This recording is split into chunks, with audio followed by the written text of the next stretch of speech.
in here. Just to audio, I'm giving you a quick audio check. I guess you guys are all good, it looks like. So just to fill in once again, we've got several speakers today. We've got the mayor will make some brief comments to start this. We will hear from Interim Police Chief Mike Pickett. You will hear from Sheriff Mark Petway. You will hear from District Attorney Danny Carr, Representative Travis Hendricks, and Senator Roger Smitherman. Afterwards, we will have some brief time to take questions on this matter that we're talking about today. After that, the original speakers are going to pause for a moment, and Chief Pickett and his command staff will provide some additional updates as well. So we'll kind of give you two different items today in this event. So thank you for being here this morning. We appreciate it, and we'll get started. Give us about 30 seconds, and we'll slide on in. Okay? Thanks a lot.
Good morning, everyone. Let me express my sincere appreciation for all of you all being here this Monday morning. The men and women that you see flanking me are leaders in our community representing the Birmingham City Council, led by the Chair of the Public Safety Committee, Chairwoman, and Representative of City Council District 9, LaTonya Tate, as well as Chief Pickett, his command staff of Birmingham Police Department, Sheriff Mark Petway and his command staff, as well as the Jefferson County delegation, who members will be introduced in a few minutes.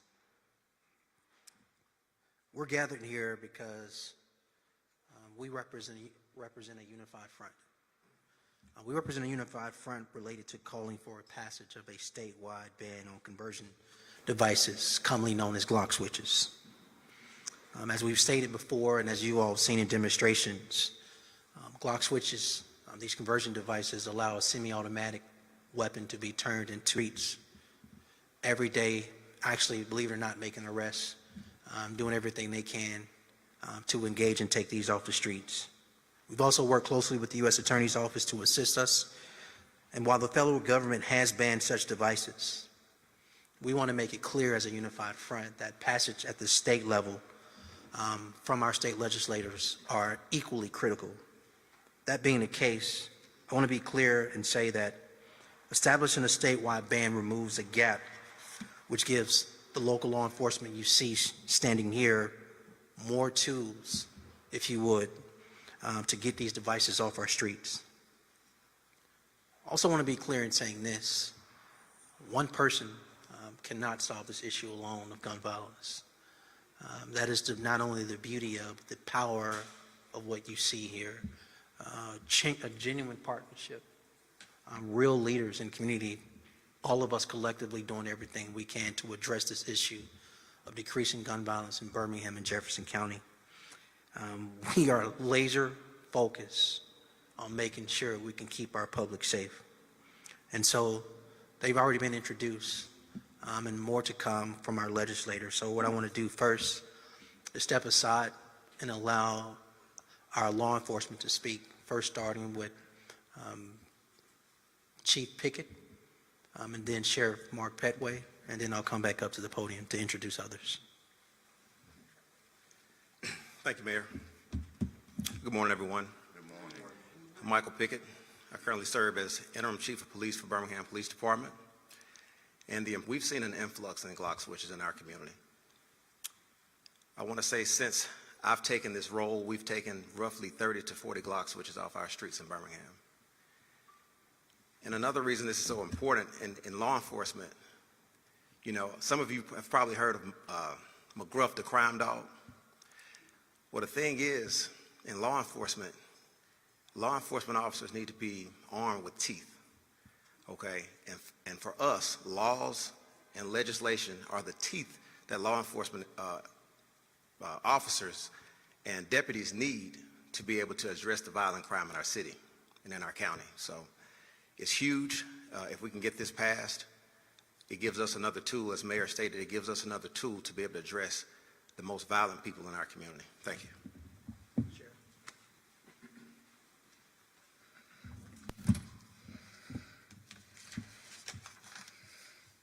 Good morning. Good morning. I'm Jefferson County Sheriff Mark Pettman and the City of Birmingham for bringing us together to discuss an extreme pressing issue in our community, Glock switches.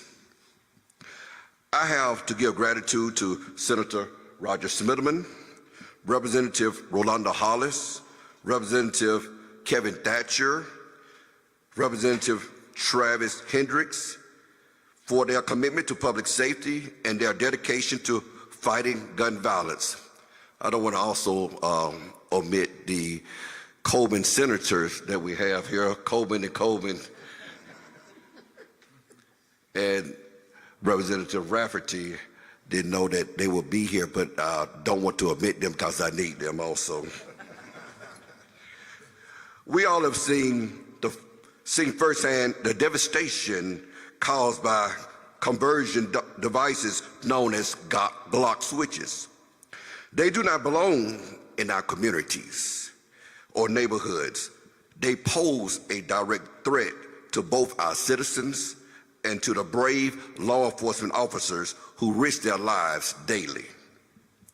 As Sheriff of Jefferson County, I have witnessed the deadly consequences of these illegal modifications. I have seen families torn apart by gun violence. The fear in our neighborhoods and the increased danger of my deputies face when the weapons are used. The statewide ban is a crucial step that I support wholeheartedly. But laws alone are not enough. We must have strong enforcement to get these devices off of our streets. I am calling on law enforcement, elected officials, and most importantly, the people of our communities to work together. We need your help.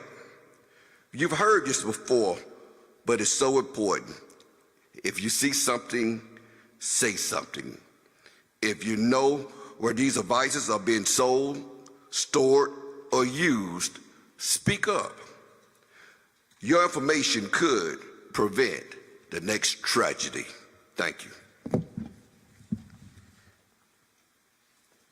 Thank you, Chief Pickett, and thank you, Sheriff Petway, for your leadership on this topic. Next, we want to bring up Danny Carr, and then bring up Councilwoman LaTonya Tate, and I'll come back and introduce our other speakers. I cannot speak for the DA, but I imagine he shares and echoes what other 66 DAs throughout the state of Alabama want, which is a state law to complement the federal law that give them additional tools to hold people accountable for hurting others in our community with Glock switches. That being said, everyone, DA Danny Carr. Good morning. Machine gun conversion devices has no place in a civilized society. I'll say that again. Machine gun conversion devices have no place in a civilized society. I think we can all agree on that.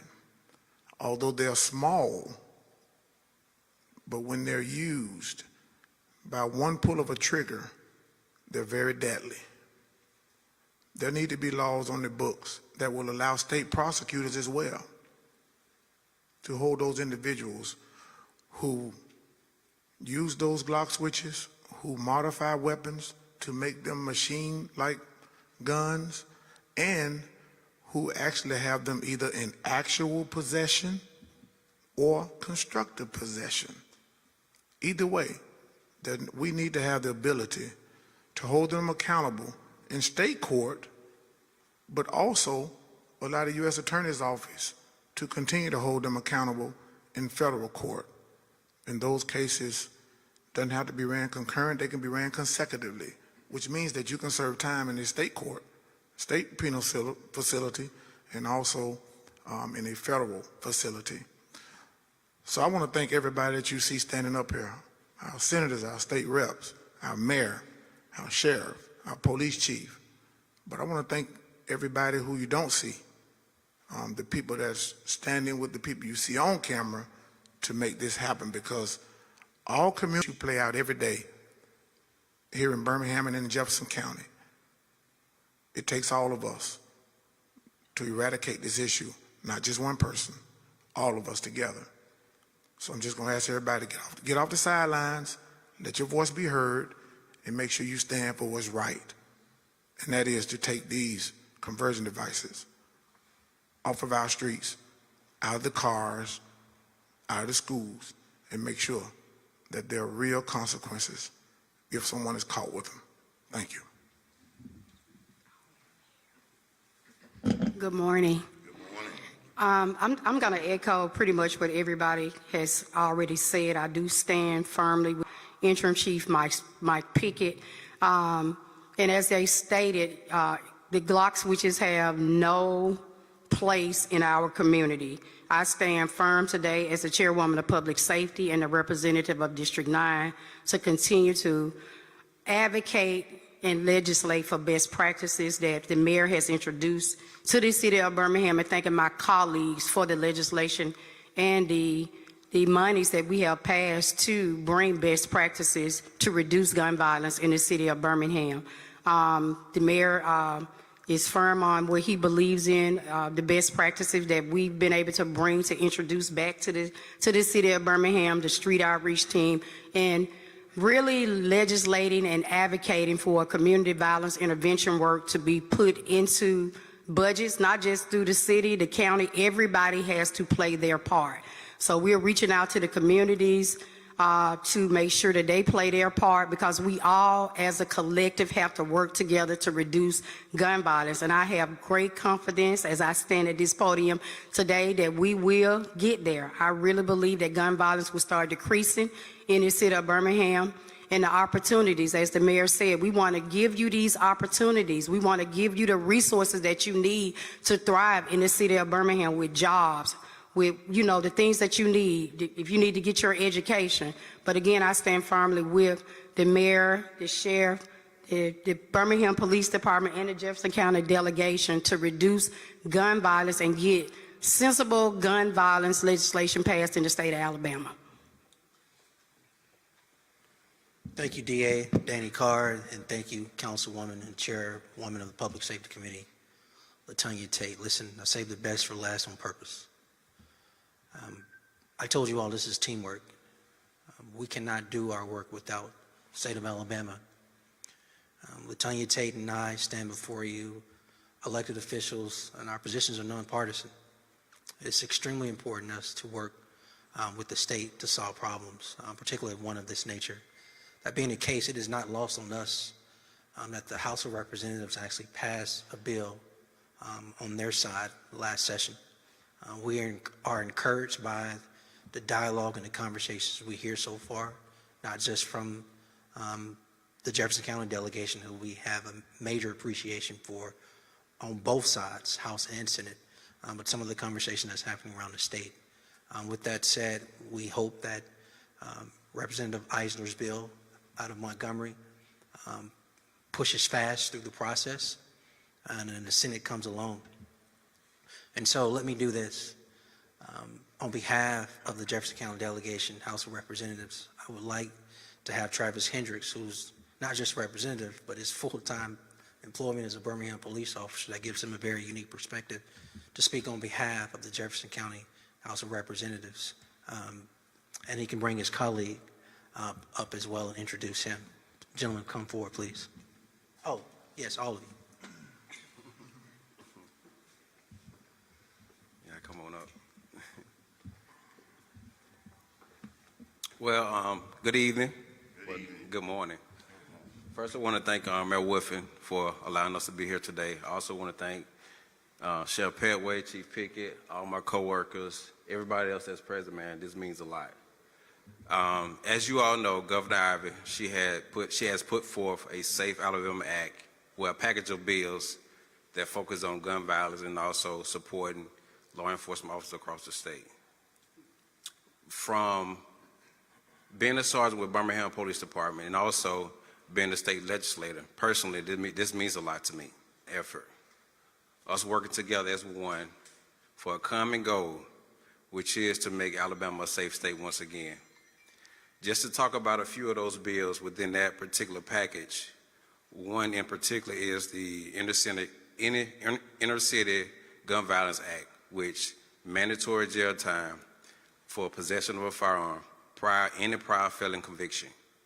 The second I want to mention is the ANILE law, which is the expansion of the current 12 offenses.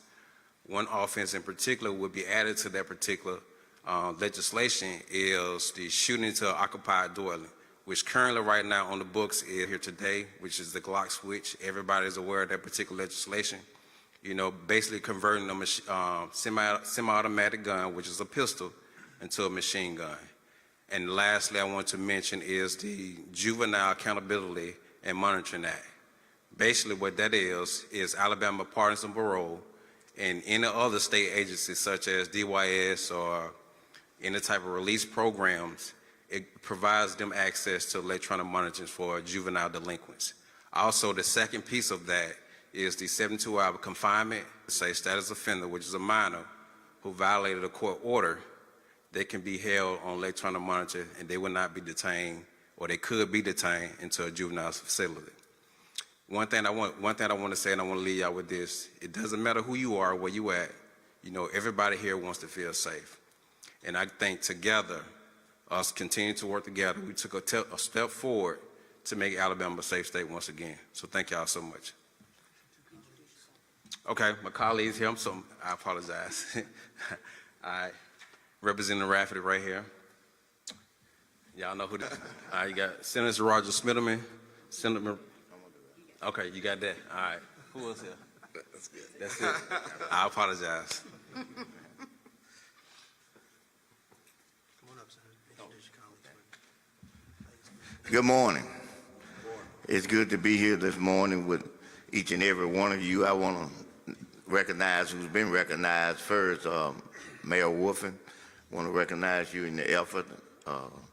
Chief Petaway, and Chief Pickett, I want to recognize you and your men and your staff, if there are ladies with us, and let you all know that we stand hand in hand with you all to support your efforts in trying to make our city, our county, and our state safe.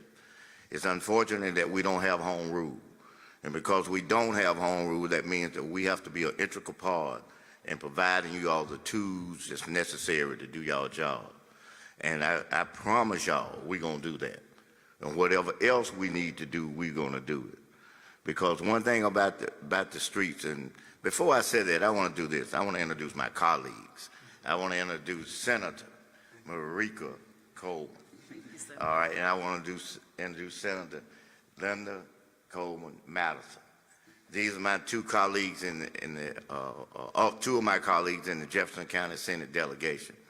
And we, it's not me, it's we, because it takes all of us with the House as well to do what we got to do. But we're going to do what's necessary because, as Representative Hendricks mentioned, you know, bullets don't determine whether they hit somebody who's an R. They don't determine whether they hit somebody who's a D. They don't determine whether they hit somebody who's black or somebody who's white. Those bullets are going to hit whoever is out there. And this is a situation that we all, in a bipartisan manner, politics shouldn't have nothing to do with what we're trying to do now. This is the public safety of our citizens in this city and in this county and, of course, in this state. But we do have some legislation in the Senate, and among those pieces is some legislation that I've introduced. And one, our legislation goes hand in hand with what the governor's trying to do and what Representative Isley is doing, because he's defining the use and the prohibitive use of the Glock switch. The bill that I have goes a little further. It actually defines what a machine gun is. Any conversion, any otherwise, to take a weapon that is not designed to shoot automatically and have it to do that, then you're going to be enhanced with a very serious enhanced penalty. The same thing is true if you use one and hurt someone. Same thing is true if you're in possession of one. And the reason for that is that we got to get these people off the streets. It's just that simple. If someone is careless enough to be shooting at somebody else and get a gun that's going to kill 10 other people around them, first place, they shouldn't be shooting. But if you're going to be that careless and reckless, then you need to be removed for the safety of our citizens here in Jefferson County. The same thing true with another bill, that is, we're requiring people that have weapons to put these weapons up, to keep them away from these young people. Lock them up.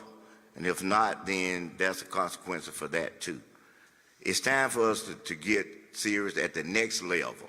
We've been serious, but it's time for us to take an all-out assault on these weapons, on crime, and on these shootings. And as I said earlier, whatever we can do in Montgomery, we're going to do it. The first one of them bills that hit in the Senate, we're going to get it passed and get it through with the House bill, and we're going to move to pass the other bills because all of them go hand in hand. So I just want each and every one of y'all to know that, you know, we're going to be going back down tomorrow, and we're going to be taking these bills up, and we're going to do everything we can to move these bills forward in a bipartisan manner. And I want to say it in conclusion of this, it doesn't matter who gets the credit. I mean, let's get that in a better place to live. And with that, I'll turn this back over to our mayor and look forward to working with each and every one of you all to enhance the opportunity to make life better for our citizens here in Jefferson County, Birmingham, and Alabama. Thank you. Nobody has to move yet. Let me say this as I bring up Rick Journey, who will facilitate any questions you may have. Thank you. Thank you to LaTonya Tate and her colleagues on the Birmingham City Council. Thank you to Michael Pickett and his command staff and every Birmingham police officer who risk their life every day. Thank you to Sheriff Petway, to his men and women and his command staff who risk their life every day to keep us safe. And thank you to our district attorney's office and Danny Carr and all of his assistant DAs who are literally fully embracing this and are partners with us. But a special, genuine thank you to our Jefferson County delegation, those you see present, Representative Neil Rafferty, Representative Hendricks, and Representative Datcher, as well as Senators Coleman, Madison, as well as, I got it right, as well as Senator Smitherman for their leadership, as well as their colleagues who could not be here this morning with us. With that said, one last note, Rick, come on up. This is not just about possession. These laws will allow the men and women you see here in law enforcement to go after those who make them, convert them, as well as distribute and sell them as well. Rick Journey. Thank you, Mayor, and thank you, everybody, for your comments and your presence today.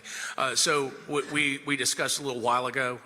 We've got another part of this news conference right afterwards, but I wanted to open this up for any brief, if you have any brief questions on this particular topic. Scott? Yeah, we heard Sheriff Petway and Danny Carr, as well as Councilwoman Tate, kind of say that they need the public's help. Can you highlight some ways that the public can help, some specific ways? Is that calling the police? What does that look like? I can't. Look, I'm going to jump in here by saying we saw something pretty amazing in 2024 that allowed the Birmingham police to make more arrests, and that is with the use of Crime Stoppers. With the use of Crime Stoppers, citizens were able to provide tips in the safest manner possible by not necessarily divulging their information, their name, their home address, their emails, their phone numbers. We don't know anything about the person. What we do know is that citizens felt empowered enough to engage Crime Stoppers that led to credible tips for BPD to make their investigations more solvable and actually arrest people. We see something similar to that in 2025 once this bill is passed. We hope this bill is passed. That allows us to engage the community to say, hey, this tip line exists if you know someone that is selling, manufacturing. Hey, this tip line exists if you know someone that's possession, carrying, or driving with them. And we want to be in a position to work with our police foundation, to be in a position to partner with Crime Stoppers to provide tip money as well. And anybody else want to add to that, please feel free. Okay. Anybody? Yes, go ahead. Anyone can tackle this question, but how do you think state legislation will have more of an impact on this issue compared to the federal laws that are currently in place? Danny? Yeah. Oh, I'm sorry. I'm the traffic cop here. And I'm messing up. No, but you may want to tell them the contract. Yeah, I think it will be huge. Number one, it gives us the ability right here locally, right here in Birmingham, right here in Jefferson County, to handle those cases in state court, right down the street in the Jefferson County Courthouse. But it also allows us to continue to further our partnership with Prim Escalona, who is the U.S. Attorney as well. So right now we're referring those cases in partnership with BPD, in partnership with the U.S. Attorney's Office, in partnership with the Sheriff Department, but now it gives us the ability to handle those cases as we see fit right here locally. And hopefully that bill that's passed will have some mandatory minimums as well. We're going to have Senator Coleman answer this. Thank you so much. I'm simply going to add that it also sends a message. It sends a message to those would-be criminals here locally that we're not going to stand for that here in Birmingham, the city of Birmingham and Jefferson County.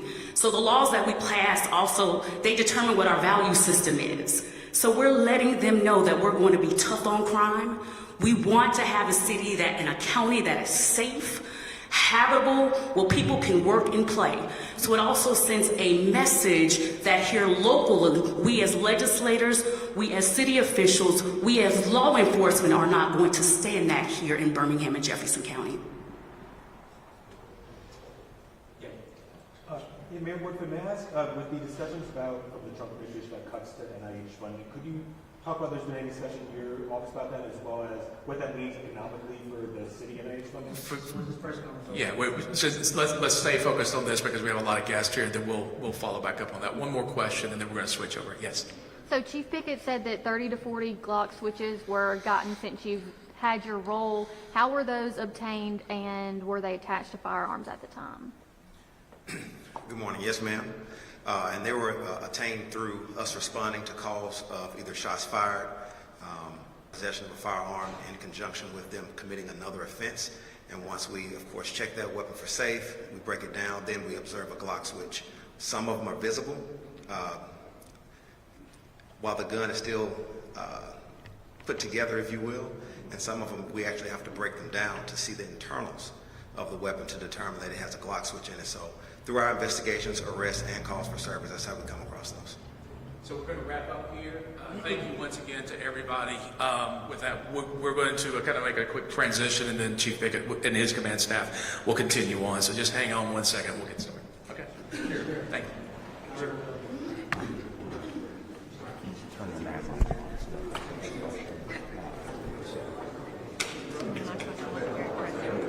I know they like to have it.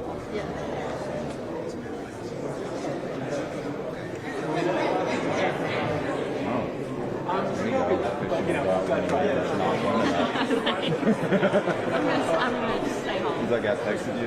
Yeah. We still talk. I think that we're just like big friends. No one else knows.